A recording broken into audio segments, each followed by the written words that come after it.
তাদের মধ্যে প্রথমেই কোশ্চেন থাকে, এই মোল্লারা সব কিছুর মধ্যে কেন ধর্ম ঢোকায়? সব কিছুর মধ্যে তো ধর্ম ঢোকানো ঠিক না, তাই না? কিছু ফ্রেন্ড একসাথে পার্টি করছে, আনন্দ করছে, করতেই পারে। তার মধ্যে হঠাৎ একজন জোরে লাউডে গান ছেড়ে দিল। অন্য এক বন্ধু কিছুটা ধর্ম জানে, সে বলল, না না, এটা করিস না। মহানবী সাল্লাল্লাহু আলাইহি সাল্লাম তো গান বাজনা সহকারে যে গান, সেটাকে হারাম বলে ঘোষণা করেছেন, এগুলো করা ঠিক না। অন্য বন্ধুরা কি বলবে? সব কিছুতে ধর্ম ঢুকাস না। সব কিছুতে কি ধর্ম ঢুকে? সব কিছুতে ধর্ম ঢুকে না।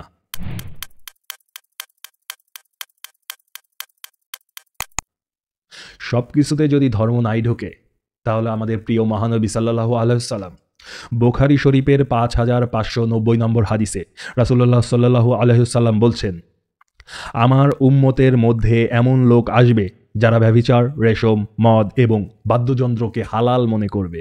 বাদ্যযন্ত্র আরও আছে, তিরমিজি 1005 নম্বর হাদিস। নিশ্চয়ই নবীজি সাল্লাল্লাহু আলাইহি সাল্লাম বলছেন, নিশ্চয়ই আল্লাহ আমাকে সমস্ত ধরনের বাদ্যযন্ত্র এবং মাদক ধ্বংস করার জন্য প্রেরণ করেছেন। নবীজি আবু দাউদে 4920 নম্বর হাদিসে বলছেন, মহানবী সাল্লাল্লাহু আলাইহি সাল্লাম থেকে বর্ণিত, গান বাজনা এবং বাদ্যযন্ত্র মানুষের অন্তরে এমন প্রভাব ফেলে যেমন পানি ফসলকে বৃদ্ধি ঘটায়। মুসনাদে আহমদ 19408 নম্বর হাদিসে মহানবী সাল্লাল্লাহু আলাইহি সাল্লাম বলছেন, এক সময় এমন হবে যে কিছু লোক গান বাজনার প্রতি আসক্ত হয়ে যাবে এবং সেটাকে হালাল মনে করবে। সব জায়গায় তো ধর্ম চলে না, সব কিছুর সাথে কি ধর্ম অ্যাডজাস্ট? তাহলে কেন নবীজি এই হাদিসগুলো আমাদের দিয়ে গেলেন? নবীজি কি টাইম পাস করছিলেন, নাকি আমাদের কোনো কাজের জন্য এই হাদিসগুলো দিয়ে গেছে? আজ যে আমাদের জেনজি জেনারেশন খুবই স্মার্ট একটা জেনারেশন, কোনো সন্দেহ নেই। তবে এই জেনজি জেনারেশনের বেশিরভাগ, সবাই না তবে বেশিরভাগ দেখা যায় বিবাহ বহির্ভূত যে সম্পর্ক, ব্যভিচার, সেই ব্যভিচারে লিপ্ত থাকে। তারা রাস্তাঘাটে, রিকশায়, পার্কে, যেখানে সেখানে ব্যভিচারে লিপ্ত থাকে। তাদেরকে যদি বলো, ভাই তুমি তো বুদ্ধিমান, তুমি মুসলিম হয়ে কিভাবে ব্যভিচারে লিপ্ত হও, তোমার কি লজ্জা করে না? এতে যে কঠিন শাস্তি হবে এটা কি তুমি জানো না? তারা বলবে, এই সব জিনিসে কি ধর্ম হয়? এটা হচ্ছে আবেগের জায়গা, সব জিনিসে ধর্ম তো চলে না। তাদের কাছে, কিছু মুসলমানের কাছে সব জিনিসে ধর্ম চলে না। তাদের বাবা মা, তাদের গার্জিয়ানকে যদি বলা হয়, তারা বলবে, এই যুগে তো একটু প্রেম ভালোবাসা চলেই, এটা কোনো ব্যাপার না এই যুগে। এই গার্জিয়ানদের কাছে, এই গার্জিয়ানদের এই হারাম সম্পর্কের জন্য তাদের এই যুগে চলে। তবে ওই ছেলে মেয়ে যদি বিয়ে করতে চায়, তাহলে ছেলে মেয়ে একদম বকে গেছে, কারণ ওটা যে হালাল আর এটা যে হারাম। তো যেখানে ছিলাম, এই ব্যভিচারও এটা একটা সামাজিক, এটা একটা যুগের জিনিস, এইটাতে তো ধর্ম চলে না, তাই না? তাহলে আল্লাহ স্বয়ং তার কোরআন শরীফে বলছেন, সূরা আল ইসরাতে 32 নম্বর আয়াতে আল্লাহ তাআলা বলছেন, তোমরা ব্যভিচারের কাছেও যেও না, একটি অশ্লীল এবং নিকৃষ্ট পথ। আল্লাহ তাআলা আবার সূরা নূর আয়াত 3 এ বলছেন, ব্যভিচারী পুরুষ যেন ব্যভিচারী নারীকেই বিয়ে করে এবং ব্যভিচারী নারী যেন ব্যভিচারী পুরুষকেই বিয়ে করে। তাদের জন্য হারাম করা হয়েছে যারা ঈমান এনেছে, মানে ঈমানদার গণদের জন্য ব্যভিচার পুরুষ বা মহিলা হারাম। তার মানে একজন ব্যভিচারী ঈমানদারের সঙ্গী হতে পারে না। কত বড় কঠিন কথা!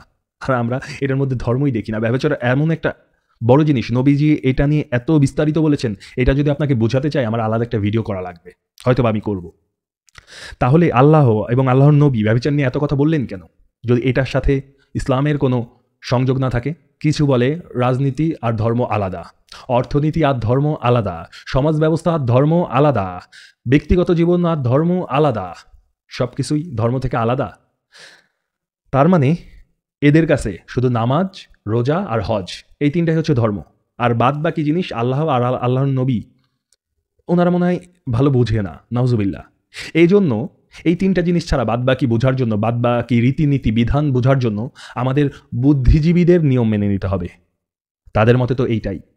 আল্লাহ তাআলা বলছেন সূরা আল মায়েদা আয়াত নাম্বার 3, আজ আমি তোমাদের জন্য দিনকে পূর্ণাঙ্গ করে দিলাম, তোমাদের প্রতি আমার অনুগ্রহ সম্পূর্ণ করলাম এবং ইসলামকে তোমাদের জীবন ব্যবস্থা হিসেবে পছন্দ করলাম। ইসলামকে পূর্ণাঙ্গ জীবন ব্যবস্থা আল্লাহ আমাদের দিয়েছেন। তাহলে পূর্ণাঙ্গ বলতে কি শুধু নামাজ, হজ, রোজা এগুলোই? দান সদকা? পূর্ণাঙ্গ জীবন বলতে তো সব কিছু। যে ধর্ম বাথরুমে, ওয়াশরুমে যাওয়ার জন্য কিভাবে যাব, কোন পা দিয়ে যাব, কি দোয়া পড়ে যাব, গিয়ে কিভাবে বসবো, পানি না থাকলে পরিষ্কার হব কিভাবে, কিভাবে কোন পা দিয়ে বের হব, বের হওয়ার পর কোন দোয়া পড়ব, এত ডিটেলস। একটা টয়লেট ব্যবহারের জন্য যদি এত ডিটেলস যে ধর্ম আমাদের দেয়, সেই ধর্ম কি রাজনীতি, অর্থনীতি, ব্যক্তিগত জীবন, সামাজিক জীবন, এগুলোর জন্য কি বিধান দেয়নি? অবশ্য দিছে, কিন্তু আমরা সেটা স্বীকার করি না। আমরা স্বীকার না করে ভাবি আমরা বুদ্ধিমান হয়ে গেছি। আসলেও সৃষ্টিকর্তার থেকেও বুদ্ধিমান হওয়া যায়।